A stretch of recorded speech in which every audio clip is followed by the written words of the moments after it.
నీకు ఒకవేళ అంతగా కావాలనుకుంటే రా, అదే గెస్ట్ హౌస్ చూపిస్తా, సర్వే చూపించేసి నేను నాకు ఎలా భూమి వచ్చింది ఎలా ఉందో నీకు ఎక్స్ప్లెయిన్ చేస్తా, బాగా మంచి మా ఫుడ్ పెడతా, భోంచేసుకొని వెళ్ళు. కానీ నోటికి వచ్చినట్టు మాట్లాడుకుంటా పోతా అంటే సహించేది ఉండదు. నేను ఇంకా నోటికి వచ్చినట్టు తిట్టచ్చు. నువ్వు కేటరెడ్డి అంటావా? మేము అనలేమా? ఏమన్నా మేము అన్నామనుకో, మా అమ్మని అన్నారు నన్ను అన్నారు అని చెప్పి ఏడ్చా కూర్చుంటారు. నీ నీ నీ ఆలోచన ఏంటంటే ఆడదాన్ని అడ్డం పెట్టుకొని ఇంక రాజకీయాలు చేసుకుంటూ పోవాలా అంటే నువ్వు మాట్లాడే మాటలకు కేవలం ఇదంటేనే బాధ అవుతా ఉంటుంది. మా వేరే వాళ్ళకి బాధలో ఉండదా నోటికి వచ్చినట్టు మాట్లాడుతా అంటే? సో లోకేష్, నువ్వు ఎదగాలి అనుకుంటే, నువ్వు రాజకీయాల్లో ముందుకు పోవాలి అనుకుంటే దెర్ ఈజ్ సర్టన్ ప్లాట్ఫామ్స్ ఉన్నాయి. ఆ పద్ధతిలో మాట్లాడుకుంటా పోతూ ఉంటే ఏదన్నా కానీ ఓహో వీడు మెచ్యూర్డ్గా ఉన్నాడు, ఈ రాష్ట్రానికి ఉపయోగపడే నాయకుడు అనుకుంటారు.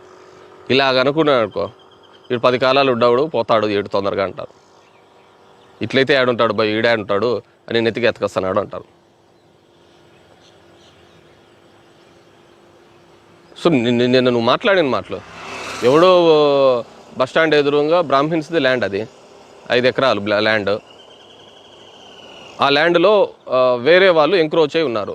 దాంట్లో ఉన్న కొంతమంది కలిసి ఇలా ఎన్నాళ్ళని ఎంక్రోచ్ ఉంటాం, మనం రైట్ఫుల్గా తీసుకుంటే మనకు హక్కు వస్తాయి, లోన్స్ వస్తాయని చెప్పేసి పోవడం జరిగింది. పోయినారు, వాళ్ళు కొనుక్కున్నారు వాళ్ళ బ్రాహ్మిన్స్ దగ్గర. ఎందుకంటే ఎవరైతే హక్కుదారులు ఉన్నారో వాళ్ళ దగ్గర కొనుక్కున్నారు. నువ్వు కొంటావా లేదా అనే నీ ఇష్టం.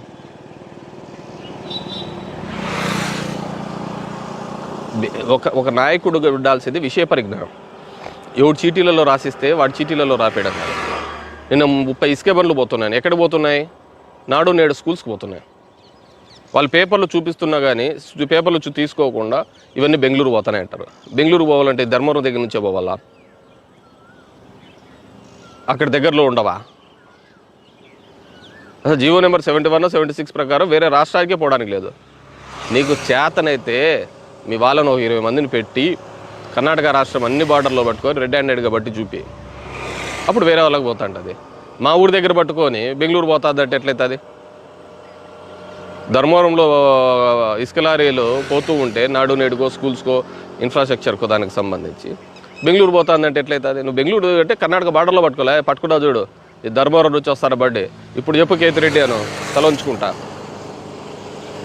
ఇంకా 2వ సెకండే రాజీనామా చేస్తా. నీకు ఎవరు నేర్పించినావు? మీ నాయన ఈ అబద్ధాలు నేర్పించు చెప్పుకుంటా పో అని చెప్పినాడా? రాజకీయాల్లో గెలుస్తా అంటాం, ఓడిపోతా అంటాం.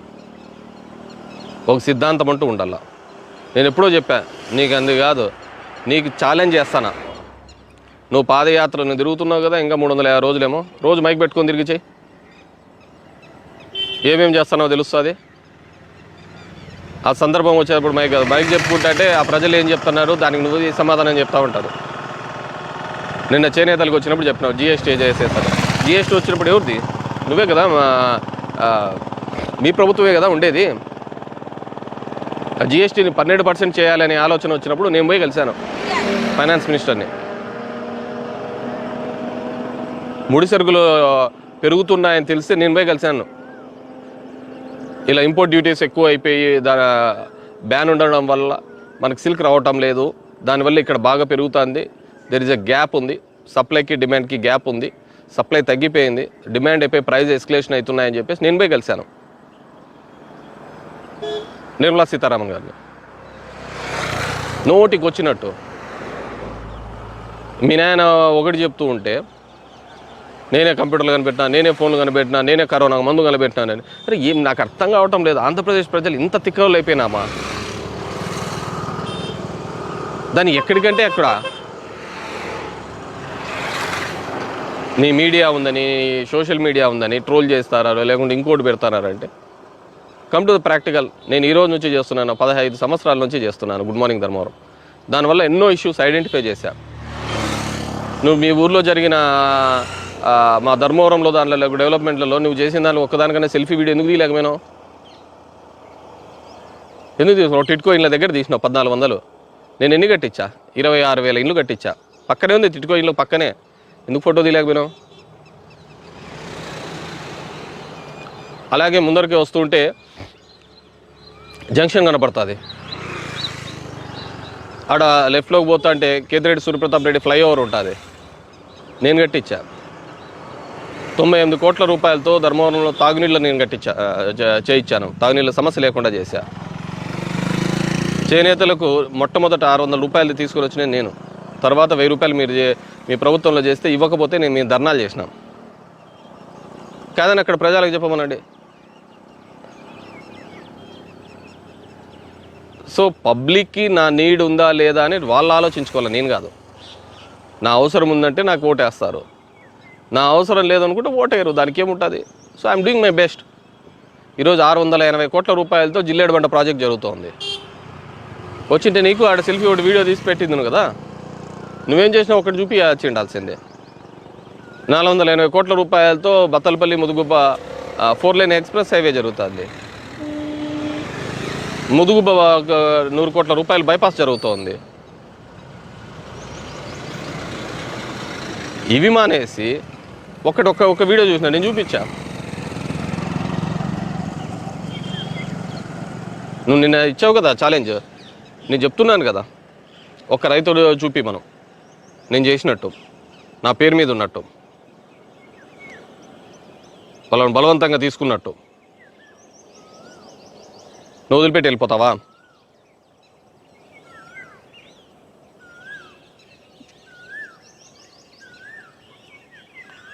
సో ఇంతకు మించి బూతులు మాట్లాడగలుగుతాము, చేతలా చేయగలుగుతాము.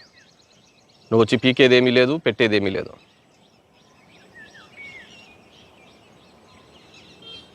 So I'm challenging you. అది నా సక్రమం, ఇది నువ్వు సక్రమం నుంచి నిరూపించగలుగుతావా? నేను కొన్న భూమి సక్రమంగా కొన్నా, 1938లో భూమి కొన్నా, నేను అది సక్రమంగా కొన్నానని నేను ఛాలెంజ్ చేస్తాను. నువ్వు ఉంటున్న ఇల్లు సక్రమం అని నువ్వు ఛాలెంజ్ చెప్పగలుగుతావా? Only challenge. నేను అది సక్రమాన్ని నిరూపిస్తా, నువ్వు ఈ సక్రమం నిరూపించకపోతే చేయగలుగుతానని చెప్పమను. మా అమ్మ మంత్రిగా ఉన్నప్పుడు ఇన్ని చేసింది, అంతకుమించి చేయగలుగుతానని చెప్పమను మా ధర్మవరంకి. మీరేం చేశారు, నేనేం చేస్తాను మాట్లాడదాం.